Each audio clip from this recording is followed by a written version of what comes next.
All right, ladies and gentlemen, thank you for attending. This is Living Proof Project, and this is a 10-part video cast series on, we're titling it Uncooked, and it is on having to do with reentry for the individual, some of the things an individual will encounter upon reentering society after incarceration.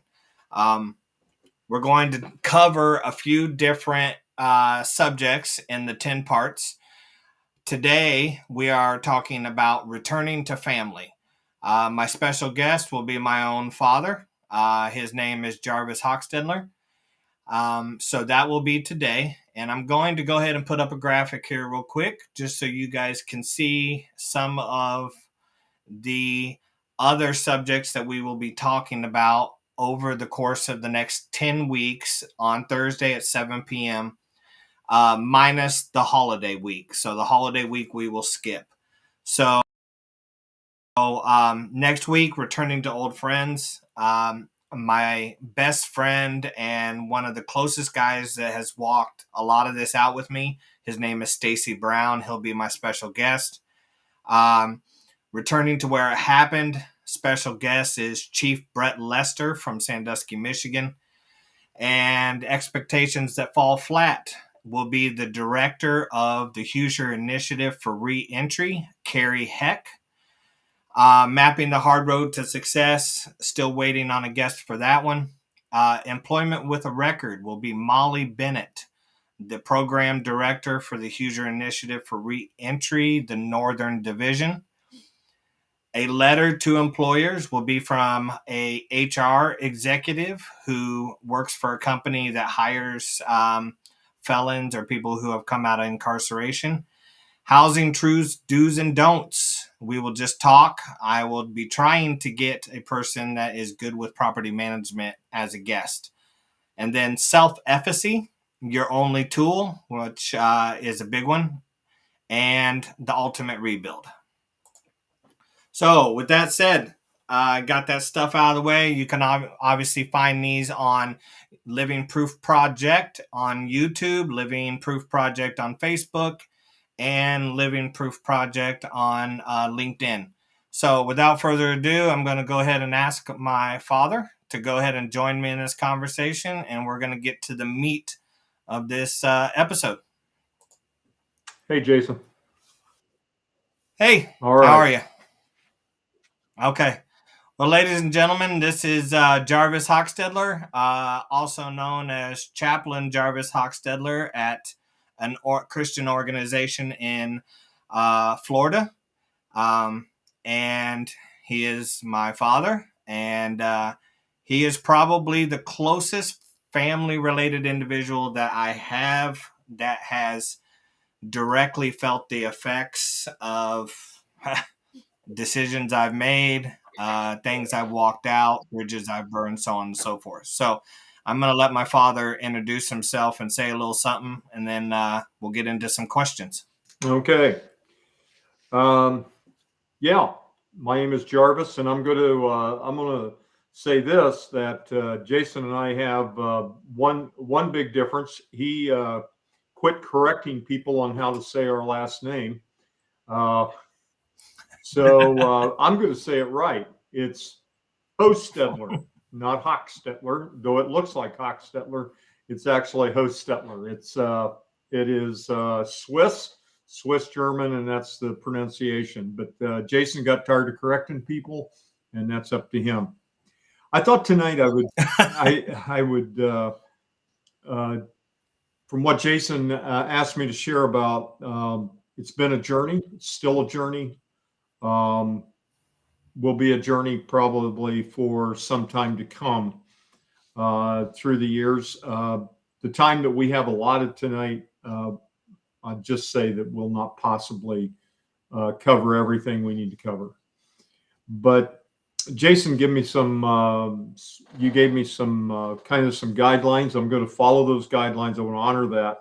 One of those was to just share a little bit of a story about your early years. And I know I'm not sharing anything that is a surprise, But along about the time you were 4 or 5 years old, I remember this story quite well.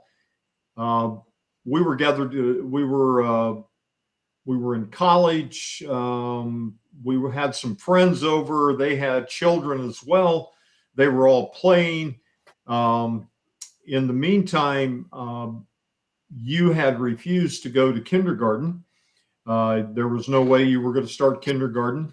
And so the principal had told mom and I that it would be better if you would probably set out another year and start when you were 6.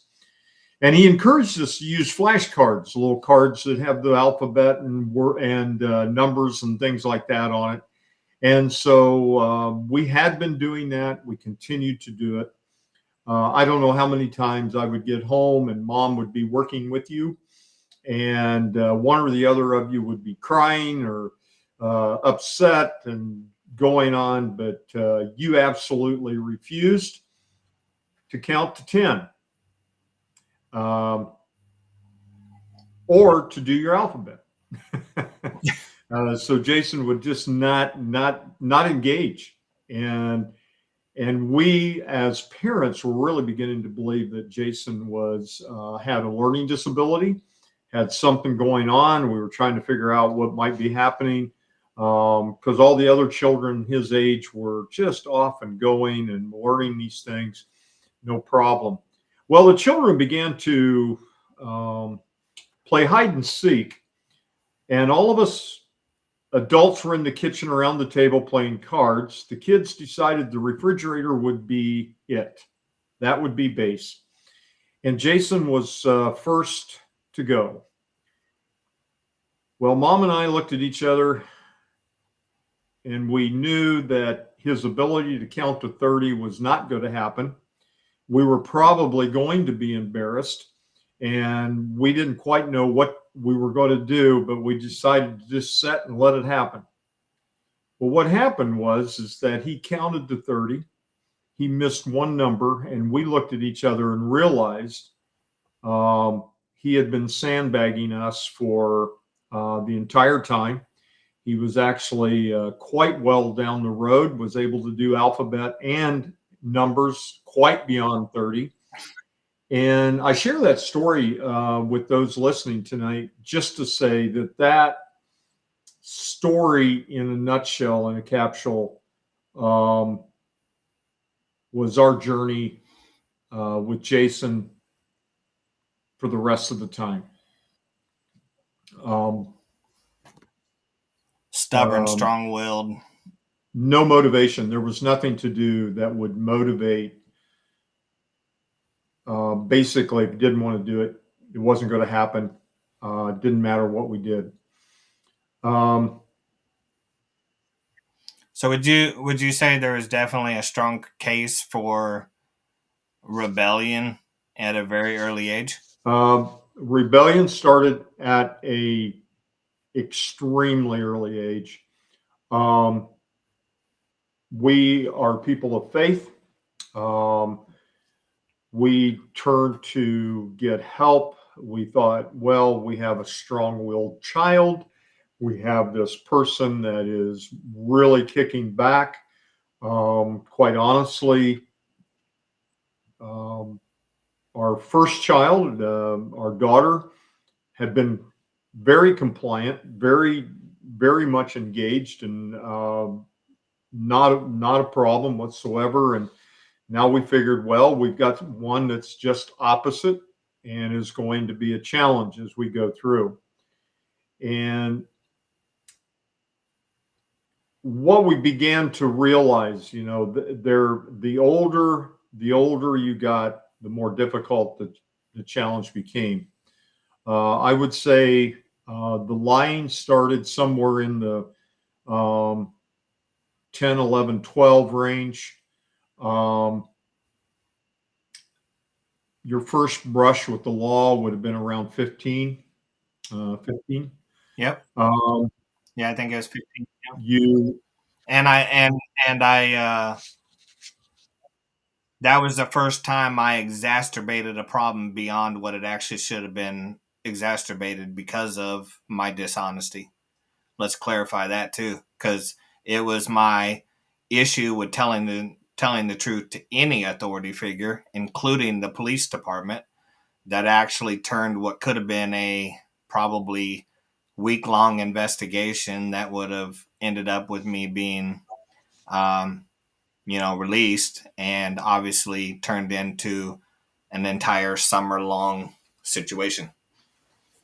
I would also say that through the years, um,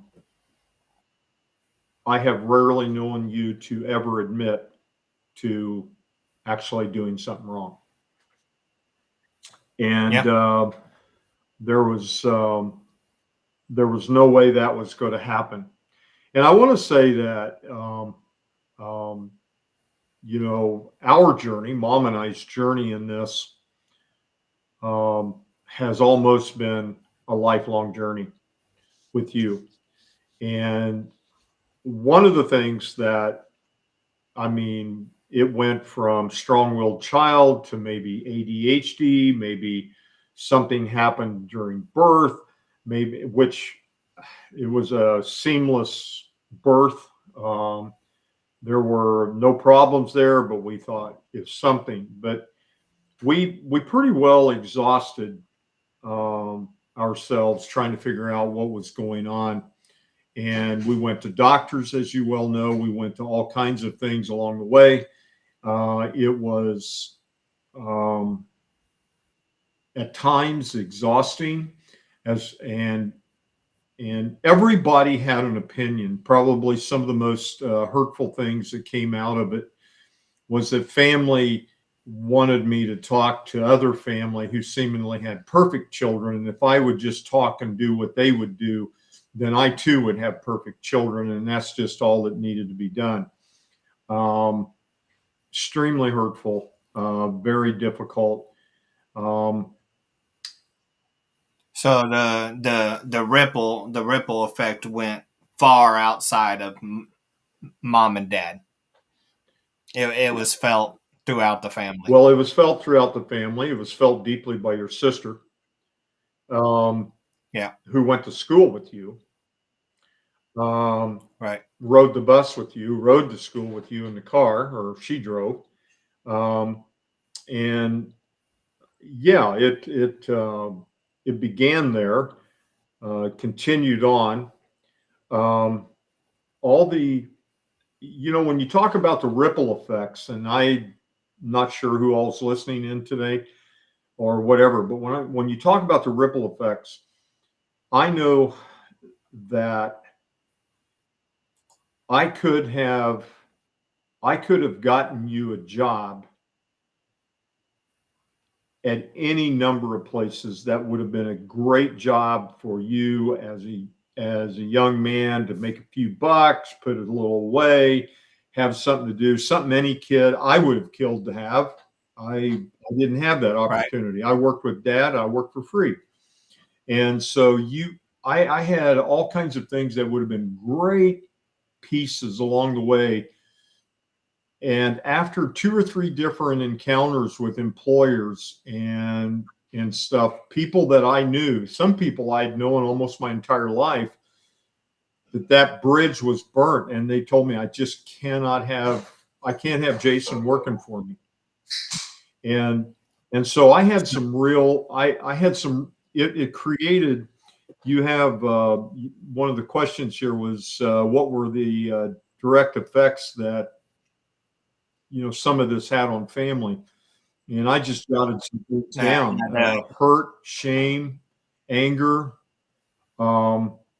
and how it, the shame part is how it affected, like, this was my son working for an old friend of mine, and he just screwed him. And so how you work through that, and those were some of those early things that were building up. I think along the way, I debated on whether I was going to mention this or not, but I think I am. Um, I know early on, and especially long, oh man, how do I say this? I'm looking for the words.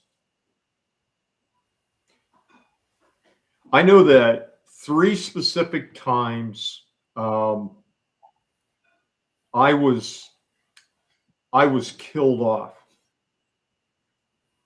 Three? From No, no, job no. I opportunities. was killed off. No. I had actually had somebody call me or call mom saying, we're really sorry. We feel very bad for the loss of your Yep. husband. Oh, yeah. Yeah, no, That let's address that. that Yeah, so that would be part of it. Yeah, you're absolutely right. No, and I 100%. I think there was a couple different times I did that. And the crazy thing is uh it was almost always a reaction to a situation that to a hole that I had already dug for myself. Like I can remember one time it was with actually I was going to school. I was trying to get a skill in Indianapolis, and I had missed class and a lot of different things, and come up with several different excuses. And one of my excuses was that my own father had passed away, and I mean, don't get me wrong. It's the guilt the guilt that I felt from that, and that I do feel from that.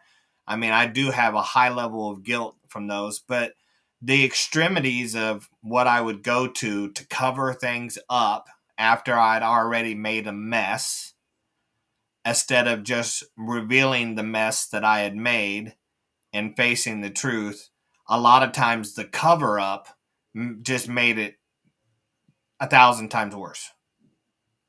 right. Yeah. Um, So I want to, we're at 17 minutes, and I do okay. appreciate everything you said. I do want to ask, so, one of the questions was, let me say this to the audience first. So, um, obviously, since we're talking about reentry, um, what my dad just discussed was obviously the lead up to what ended up eventually turning into adulthood. I eventually struggled early on with the same things I did as a youth, maintaining solid relationships. I had a horrible personality disorder, antisocial, um, and I committed misdemeanors to felonies. Uh, it caught up with me, and then um, even the stubbornness reared its ugly head once it caught up to me, because the court system gave me an opportunity to make things right with restitution and community corrections. And Jason decided that he was going to cut his bracelet off and escape from community corrections and go on the run for 2 years.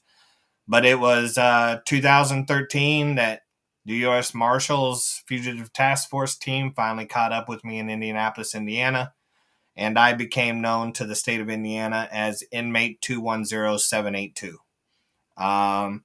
and proceeded to live out incarceration for the next 4.5 and 5 years. With that said, and everything that my dad has said so far, do you, when I came out of prison, Dad,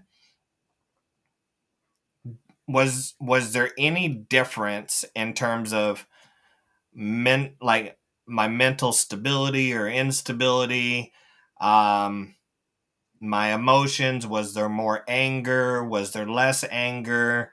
Uh, was there? I mean, do you remember? I know we were at a distance because you didn't live in the state, but Well, I think you were scared. I think you were aimless, and you were searching for direction. I really do feel like you were afraid. You were scared. There was a sense of fear that drove you around. Um, I suppose I could sense a little bit of PTSD going on with how things were and stuff. But like you said, I was in Florida. You were ended up in Wisconsin, so I wasn't always on that. Though I had the phone calls. Yeah, And you had the phone calls. You definitely had the phone calls, for sure. Um, okay, so it's we're going on 10 years, 11 years actually, almost, since I was released into the custody of the Hamilton County Community Corrections, which was actually technically my release from prison. I had to do 6 months in work release in Hamilton County, Indiana. Um, so 10 years. It's not been, I don't know that I would necessarily rank it as a good 10 years.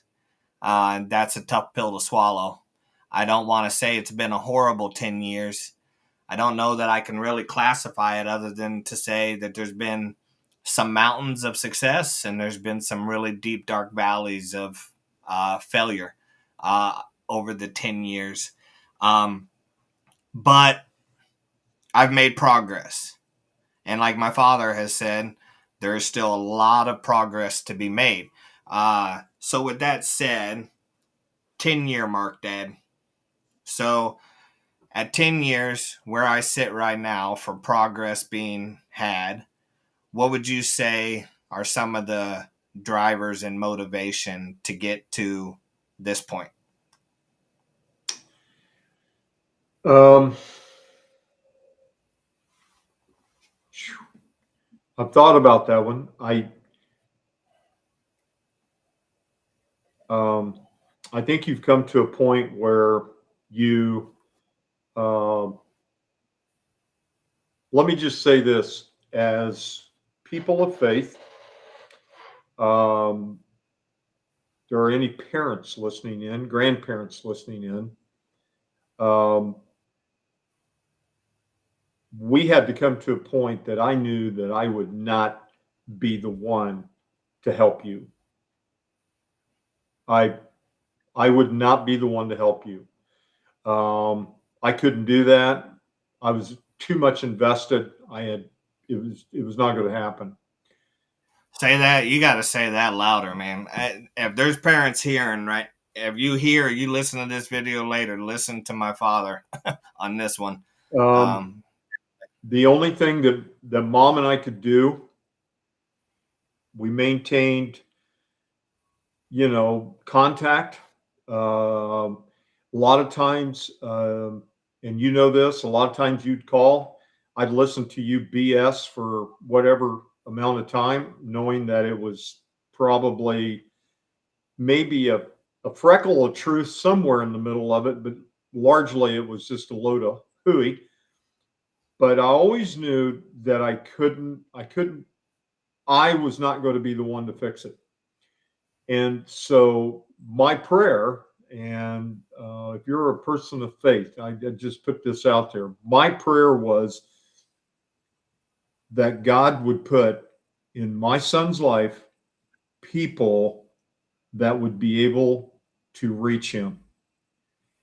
And so that is the piece I believe the answer to prayer was the fact that there were people that came along the way when you were at your stinking lowest, because I think you were one thing that motivated you was you did not want to go back to prison.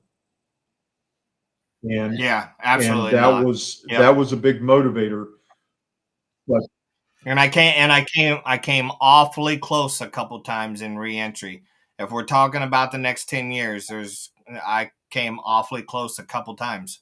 and So, and I think along the way there were key people that came into your life. You know that, you know their names. Some of them are going to yep, speak later on. And yep. those people were the people that You were able to develop friendships. They were able to give you hardcore guidance, no holds barred. You could, for some, you could take it from them that you wouldn't take from me. Um, and so we had to sit and wait and patiently walk through it. And Well, and I, I think that's an important revelation. I mean, it really is because I mean, I can't possibly, know the pain that you and mom felt from years of this destructive behavior, but I know that you were almost just too close to the situation to, and some of that was for me, some of that was shame based because I'd already hurt you and mom on levels that as an individual I never thought that I would hurt somebody, but I had already crossed that road and hurt you on that level, and I felt guilt and shame from it, and because of that shame it was hard for me to have not just a relationship with you, but to be honest with you, to talk about where I was really time when I was on the phone with you, um, because I just the natural I naturally wanted to lean towards just not saying anything because I felt like if I didn't say anything, then you didn't know, and if you didn't know, then so. But yeah, you're absolutely right. I mean, there's been several key people in my life that needed to step in when you and mom clearly had to step out of the picture. So, um, with that said, and you saying that you had to step out of the picture, obviously you didn't entirely step out of the picture in terms of a relationship with your son. Uh, I have always firmly believed that you've wanted to have a deeper relationship with me, and I feel like we are making tremendous progress in getting there day by day. Uh, but let's talk about trust and communication. How big is it for the person walking out of prison, re-entering society? What's how big is that when it comes to returning to family, whether it's mom and dad, whether it's brothers and sisters, grandma? Trust and communication, how big? it's enormous. You can't lie. You lie. It always kind of tickled me. Three things that were a part of our household was um, you have chores or you do a job, you don't lie, and you don't steal. Three things that it's taken you a while to get a hold of. But the part that, I mean, tell the truth. Tell the truth. Be truthful. I and some of the things I guess that I some of the things that's helped me along the way because of my relationship with my son. I can smell a lie in 2 seconds from somebody. I I know. I've been lied to so much my entire life that I know a lie, and and it that's played out in at work, and in various other places as I've talked with people in the congregation. So, but integrity, integrity, integrity, honesty, and it will take a lot of it to win the hearts of those that you broke, and that's just all there is to it. Yeah, yeah. I mean, I know there might be an individual listening down the road or now that may be in the beginning of reentry, or maybe not just reentry, maybe you're coming out of drug addiction or something, some sort of destructive behavior. um, do not get the mindset that this is going to be a quick and easy fix. I used to hate, and I say this, I used to hate this with a passion. My dad said it to me all the time, and I'm getting ready to drop it, and it used to drive me up the wall, around the ceiling, and back again. And my dad used to preach to me time and time again, two key words: track record, son, track record. And I used to hate it when I heard him say it. And I used to come up with every possible argument against it. You just need to trust somebody. You just need to trust us. You just need to trust me. But the reality is, after the road I've walked 10 years later, after the decisions I've made, it simply comes down to track record. I'm telling you that clear as day. And depending on how much destruction you have done, and I will say that my level of destruction is pretty deep and pretty wide.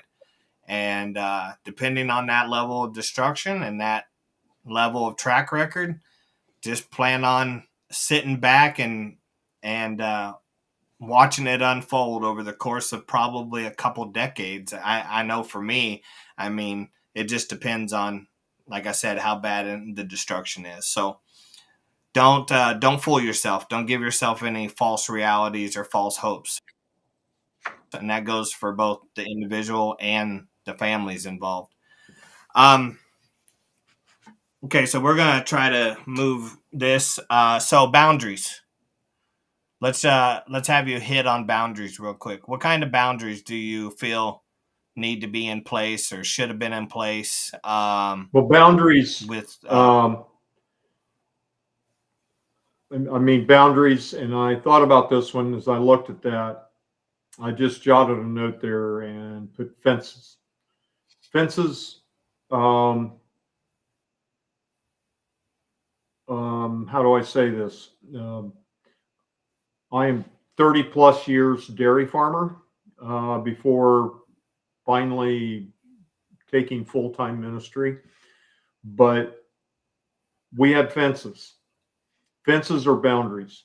Fences define an area. Fences give safety. And I think one of the things that people have to realize about boundaries, and and you get boundaries are there to provide safety, not only to those on the other side of the fence, but also to those on the inside of the fence. They're there. When our cows were out in the pasture field, there was a fence set up. There was a fence in place so that they felt safe as long as they worked within those boundaries. And because when they got outside of those boundaries, there were fast cars and trucks. There were all kinds of things that would kill them. So boundaries are set in place for safety, protection, care.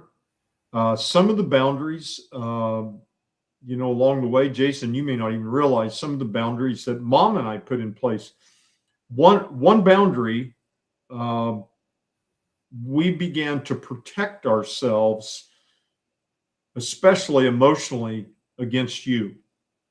We set boundaries in our own relationship with you because we didn't want to be hurt anymore. We didn't want to be kicked anymore. We didn't want to have that. It was too much. We set boundaries. No, no more money. Don't call me. I don't know if you ever remember the night you called asking for some help, and I said, "Hey, the bank of Mom and Dad's closed. It's closed. It's done. It's closed." And I think as we talked about that one day, I think you understood. I knew at that point that if the bank of Mom and Dad stayed open, you would have bankrupted me. You would have taken everything I had and not thought a thing about it. So there was a point at which I had boundaries. I had to say, okay, hey, this is it. These are the things that we put around here because I have a wife. I have I have people around me and myself, and this is as far as it goes. Um, and I think, those were, I would just say to someone reentering the society, you're going to have boundaries. The quicker you learn not to kick against the boundaries and stuff, and to accept the boundaries, the easier that is going to be. Quite frankly, this is hard to say, but quite frankly, if we had an old cow that continually jumped the fence, you know what happened to her, right, Jason? Yep. She was sold to McDonald's for a hamburger, and so Yep. Rochester Cell Barn. Here we come. and so we couldn't. It's just one of those things, and families have to set boundaries for themselves to keep themselves safe. It may be emotional, it may even be a physical safety. I don't know. I never got that from you, but what I did get was I knew that if I did not put some sort of a boundary around money, contracts, Time. various things like that, I knew never to put my name on anything that was possibly associated with you. That was a boundary. I had to set those boundaries because I knew if I didn't set those boundaries, you would just take it and go. So they're necessary. You got to have Well, them. let's. So the last one's the hardest. I'm gonna let you put the cherry on top of everything here. So obviously, family dynamic completely destroyed before prison. I spend 4.5 years away. I come out. Most of my family is either moved on. I know my sister was out of state. Mom and dad were out of state. Grandma was pretty far away. I had a few aunts and uncles around, but none of them really wanted to talk to me. So the destruction obviously clearly still existed. Where would you say in terms of trust at this point? And I know there's been several ups and downs, and I want to focus on, trust in terms of me just being real and authentic with you about where I'm at and what I'm walking out. Where would you say, because I know I've struggled with that, and let's be clear, people, I have struggled with integrity and honesty on a level, and it's been one of those strongholds that has been unbelievably hard to break.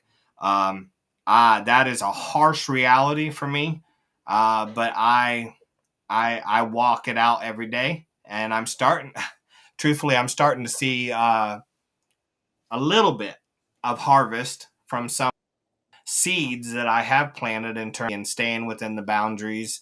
And it's coming on different levels of family. Some of it I don't want to discuss in this, but my father knows what I'm talking about. So with that said, trust.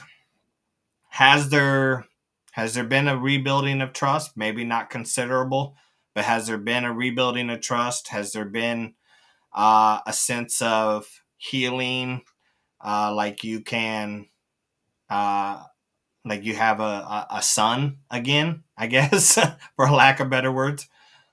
Well, I want to close with two things. One thing is because I want to address the fact that you said something about son, but I want to say this first about trust and so on, and that is um, we've all heard about the soldier, the old soldier that sits in a restaurant, sits in a crowded room, goes someplace to do whatever. They always sat with their back to the wall and their face to see who's coming in the door. They never turned their back on the door. They never turned their back on the room. but they go in, they have a nice time, they enjoy a great meal, they do the whole thing. But there is this sense that I'm going to keep an eye on the door. And so I would say that my relationship with you, quite frankly, am I at a place that I'm ready to turn my back on you and just totally, completely say, oh, he's 100%. I'm no problem. I'm ready to go. I don't know when I'll get there. I'm not there yet. You got to know that. Now Yeah. I'm further along on that than I ever was in a long time. But honestly, you take 30 to 35 years of this, Yep. solid 30 years. You sit with your back to the door. You enjoy the room. You enjoy the company. You enjoy the meal. You enjoy all that. But there's a sense that, hey, I think I'm going to keep an eye on things. I just want to be able that if something pops up, I'm ready. All right. You Okay. Guard still up. Right. Yeah. Now I want to say something else about the son piece, and this will be the piece that I want to close my time with, and it has to do with grace. It has to do with love. It has to do with, I guess, all the things we've been talking about. I would deal with people, church people especially, that were extremely judgmental. I grew up in a very conservative, very judgmental, strong. You know what that is, Jason. You know where I come from, and all that was going on, and so my relationship with God was always up and down, up and down. I was in, I was out, I was in, I was out. I was all of this stuff growing up. But one day it hit me. It hit me so strong, and I remember I was in the milk parlor. I was milking. We were still on the farm, and I'm sitting there and I'm thinking about things. You had just been busted for the second, third time for shoplifting or something, and I'm trying to figure out what all's going on. And as I'm sitting there, just waiting for things to move along, I realized that my relationship and people's relationship with God was like this. God is our Father. And I've come to understand God as Father because of our relationship is turned upside down as it is, or was, and is working at getting back. It still has been a great teacher about the things of God. Number one, you went out and you did your own thing. You removed yourself from my safety. You removed yourself from the comfort of my home. You removed yourself by going to prison and to other places. You shamed the family. You shamed us. You made me angry. We were hurt. We were it was deep struggle. But here was the thing that came through on all of that, and that God really taught me on all that. Even though all of that happened, there was not one single point of time that you were not my son. And that Mom and I loved you dearly. Okay? God is the same way. And I want to say I always felt that too. So what I want to say is to whoever's listening in that says God's given up on him, there's no way. What I want to say is you may have shamed the family. You may have angered God by some of the stupid things you do. You may have removed yourself from his hand of blessing and protection and comfort, but you're still his child. and all he ever wants you to do is come home. That's it. Yep.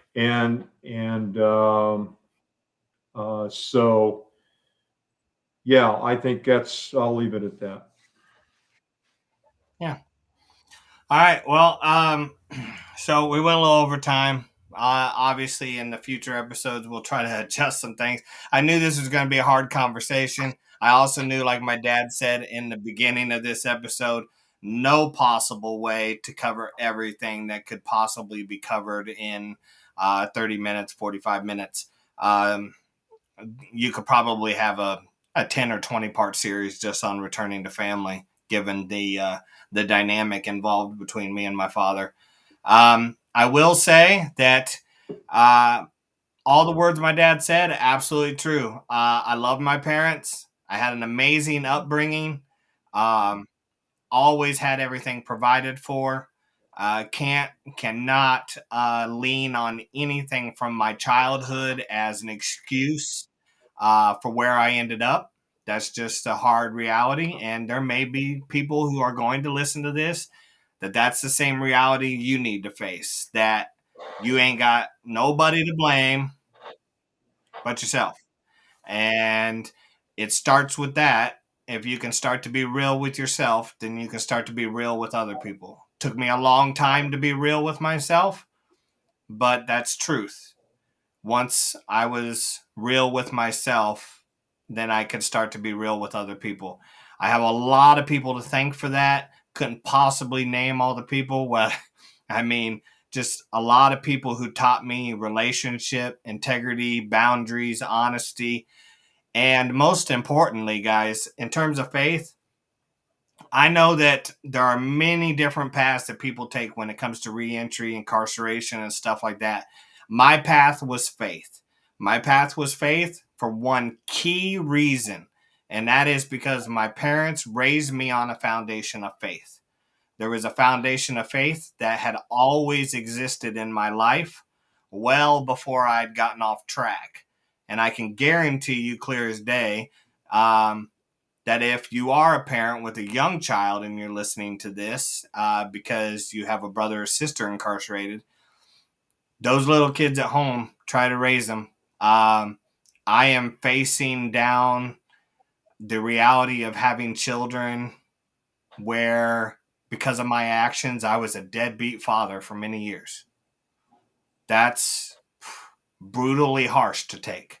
I know God, and I trust God will restore those relationships in due time with hard work from me. But I also know that it's critical to raise your kids right and to be there. And so I commend my parents for doing everything they tried to do, because they did do a lot. And Dad, of course, I love you. I appreciate your words today. They needed to be heard. So, yeah, so that's pretty much it for now. We will be back next week on the 14th. You guys can obviously check us out on Facebook at Living Proof Project Ministries. We're also on YouTube, LinkedIn as well for you reentry and addiction people, that a lot of people, you professionals that I follow, and so on, Instagram. You can message us for everything from prayer to resources or any questions you may have. You can also leave a comment if you have a question for my father and not for me. There may be questions from my dad that you need to ask. Go ahead and leave those in the comments. I will make sure to get them to my father, just allow some time for him to answer, and so on and so forth. So it's been great seeing everybody. Again, sorry for the the extra 20 minutes. See you on the 14th at 7 o'clock. Dad, you got anything in closing? Okay. Nope, I'm good. Peace. All right. We'll talk to you guys later. Thanks.